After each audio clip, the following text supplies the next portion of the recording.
Dennis Johnson is definitely the best player I've ever played with in my life. Dennis makes me better. You know, that's why I say that, because he gets the ball to me in my spot. Bird steals it.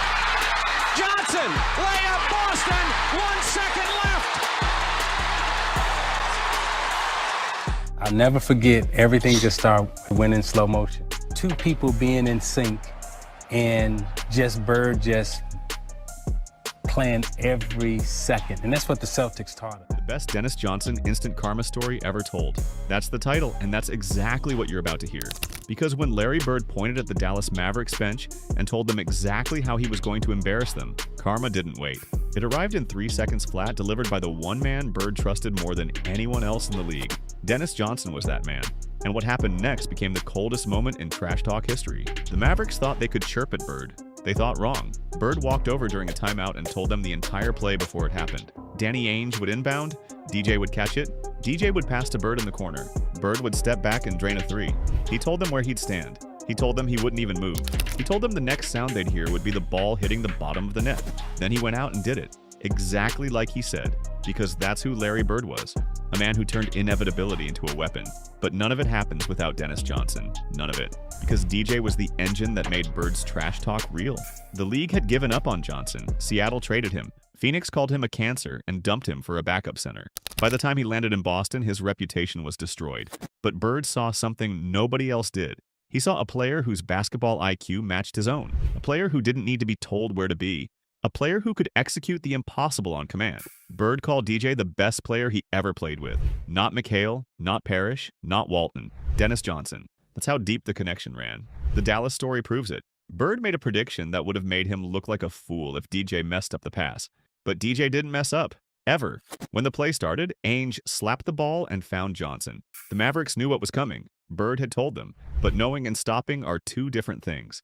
DJ drove into the defense, collapsing it just enough to create the window. Then he fired a perfect pass to Bird in the corner, caught in the shooting pocket. Bird stepped back. The defender was late. The shot was clean. Swish.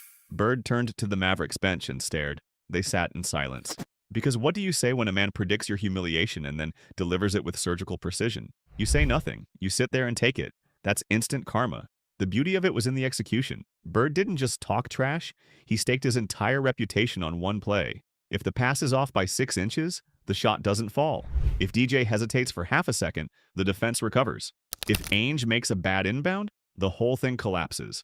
But none of that happened, because the Celtics were operating on a different level. They had rehearsed this ballet 1,000 times. Not the specific play, the chemistry, the timing, the trust. Bird knew DJ would make the right read. DJ knew Bird would be where he said he'd be. Ainge knew both of them well enough to start the sequence perfectly. That's dynasty basketball. That's what separates champions from pretenders. The Mavericks had talent. They had youth, they had confidence, but they didn't have that connection. They didn't have two players who could read each other's minds. And that's why they sat on their bench in stunned silence while Bird walked away. The karma wasn't just in the made shot, it was in the helplessness. They knew exactly what was coming and couldn't do a single thing to stop it. That's the worst kind of punishment. Not the surprise attack, the announced execution. Think about what Bird was really doing in that moment. He was removing every advantage the defense typically has. Surprise, unpredictability, the element of chaos that makes basketball hard to defend. He stripped all of that away and said, here's exactly what we're going to do. Now stop us. And they couldn't. That's not just confidence, that's dominance on a psychological level most players never reach. Bird was telling the Mavericks that even with perfect information, they weren't good enough. Their defensive schemes weren't sophisticated enough. Their execution wasn't precise enough. Their basketball IQ wasn't high enough. He was calling them inferior to their faces and then proving it in real time. And DJ understood the assignment completely. A lesser player might have gotten cute, might have tried to catch the defense sleeping by going to someone else, might have looked for his own shot to be the hero. But DJ knew this wasn't about who scored. This was about making Bird's prophecy come true. This was about sending a message to the entire league. When Larry Bird tells you what's going to happen, it happens. DJ was the instrument of that message, the faithful executor of Bird's will, and in that role, he became just as terrifying as Bird himself. The 1985-86 Celtics went 67-15. They went 40-1 at home. They were so dominant that regular season games became boring. So Bird manufactured drama. He created tests for himself. He picked fights with benches. He announced plays. He gave opponents every advantage and still destroyed them. That's how good he was. That's how good they were together. The Dallas incident wasn't a fluke. It was Tuesday. Just another night at the office for Bird and DJ. Just another opponent learning the hard way that you don't poke the bear. What made DJ special was his selflessness. He was a finals MVP in Seattle. He carried teams. He had his own legacy before Boston. But when he joined the Celtics, he accepted a supporting role without complaint. He became Bird's right hand, his most trusted weapon.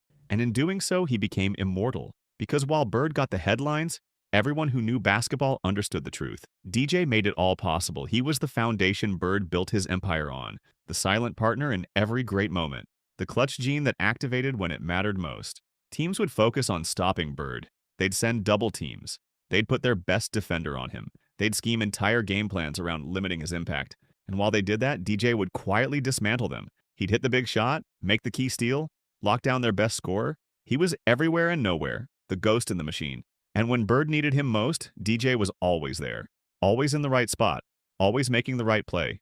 Always delivering. That's why the instant karma stories work so well. Because they're not just about Bird being great. They're about two players being perfectly synchronized. Two minds operating as one. When Bird predicted that play in Dallas, he wasn't just betting on his own ability. He was betting on DJ's intelligence, on his timing, on his willingness to execute exactly as needed. And DJ never let him down. Not once. That's the real story. Not just Bird's trash talk. Not just DJ's execution. The combination. The partnership. The trust. But the Dallas story is just the warm-up. Because the greatest instant karma moment in Bird and DJ history happened against the Detroit Pistons in the 1987 Eastern Conference Finals. Game 5, Boston Garden. 5 seconds left. The Pistons led by 1 point. They had the ball. They had the game. They thought they had the series. Detroit's bench was already celebrating, jumping up and down. Isaiah Thomas was smiling. They'd broken the Celtics at home. The old guard was finished. The bad boys had arrived, but they forgot the golden rule. Never celebrate before the buzzer, especially not against Larry Bird. Isaiah Thomas went to inbound the ball. He looked for Bill Laimbeer in the backcourt. The pass was soft, lazy, the pass of a man who thought the game was over. Bird saw it. He exploded toward the passing lane, cut in front of Laimbeer, stole the ball, kept his feet in bounds while his momentum carried him toward the baseline. He turned, falling out of bounds. 1 second left, and there, cutting to the rim with perfect timing, was a white jersey. Bird didn't need to look at the face. He knew it had to be DJ, because Dennis Johnson was the smartest player on the floor.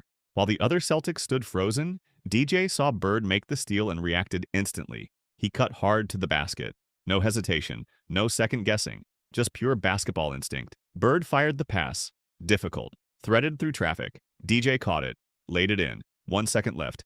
Celtics win. The Garden exploded. The Pistons walked off in shock. Their celebration turned to ash in 5 seconds. That's instant karma. The speed of it. The brutality of it. The precision of it.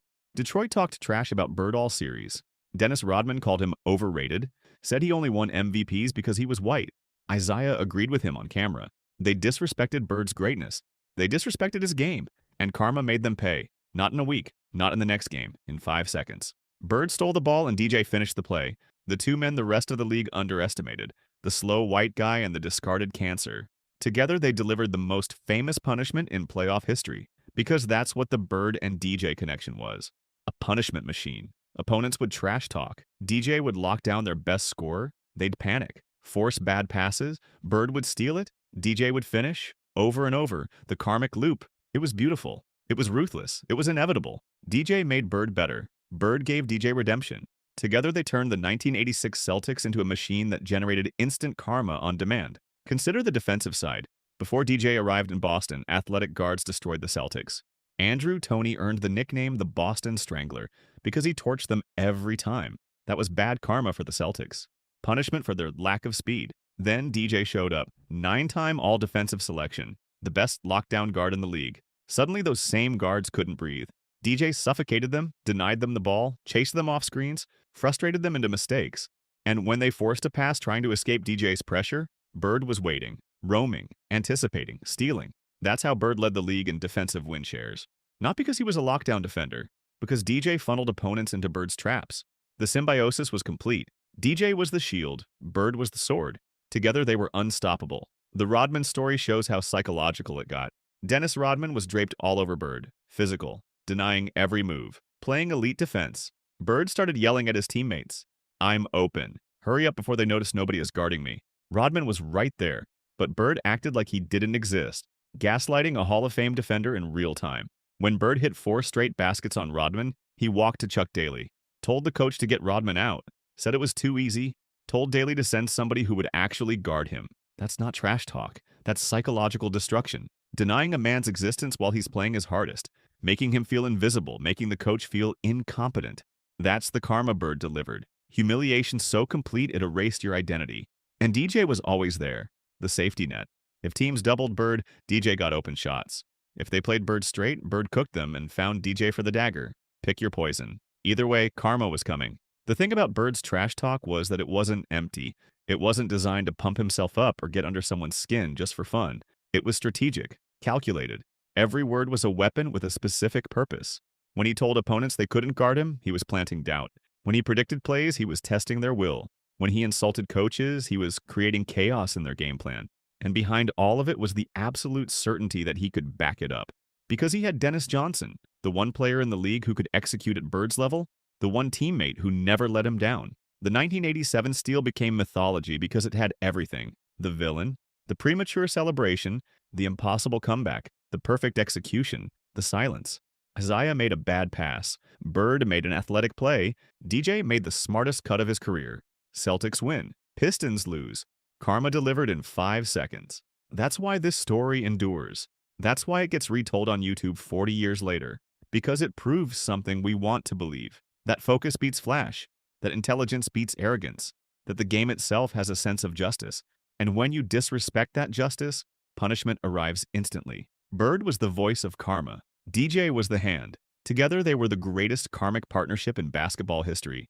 The league called DJ a cancer. Bird called him the best player he ever played with. The league thought Bird was slow. Bird turned slowness into a weapon. He predicted plays, announced them, then executed them. Because he knew DJ would be exactly where he needed to be. No words necessary, no signals required. Just an uncanny connection between two players who saw the game 3 steps ahead. The Dallas Mavericks learned that lesson. The Detroit Pistons learned it harder. Dennis Rodman and Chuck Daly learned it the hard way. Anyone who trash-talked the Celtics in the mid-'80s learned it eventually. Don't wake the giant. Don't disrespect Larry Bird. And never, ever lose track of Dennis Johnson. Because if you do, karma will find you. It won't wait for the next game. It won't wait for the next possession. It will arrive in the time it takes Bird to steal a pass and DJ to make a cut. 5 seconds, 3 seconds, 1 second, instant. The genius of their partnership was in the details. Bird knew DJ's tendencies. DJ knew Bird's angles. They communicated without speaking. A glance, a step, a subtle shift in body language. That was all they needed. While other teams relied on elaborate play calls and complex schemes, the Celtics had something simpler and more deadly.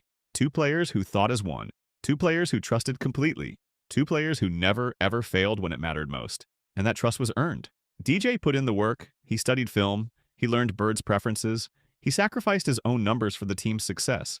He played defense with a ferocity that allowed Bird to gamble. He hit clutch shots when Bird was doubled. He did all the dirty work that championships require. And in return, Bird gave him something invaluable. Respect, validation, legacy. When Bird called DJ the best player he ever played with, he wasn't just praising a teammate. He was cementing DJ's place in history. He was telling the world that Dennis Johnson mattered. That without DJ, none of Bird's greatness would have been possible. The beautiful irony is that DJ's career redemption became the ultimate karma story itself. The man labeled a cancer. The player traded for a nobody. The guard the league had written off. He became the most important piece of the greatest team in basketball. He became the player Larry Bird trusted more than anyone. He became the reason opponents paid the price for their disrespect. DJ's entire Boston run was karma. Good karma for a player who deserved better. Bad karma for everyone who doubted him. And that's what makes these stories resonate decades later. They're not just about basketball plays. They're about justice, about vindication, about 2 players who were underestimated for different reasons, proving everyone wrong together. Bird was too slow. DJ was too difficult.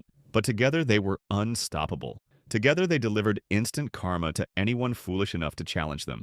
Together they created moments that will be retold forever. That's the lesson. That's the legacy. That's the best Dennis Johnson instant karma story ever told. The punishment was always swift.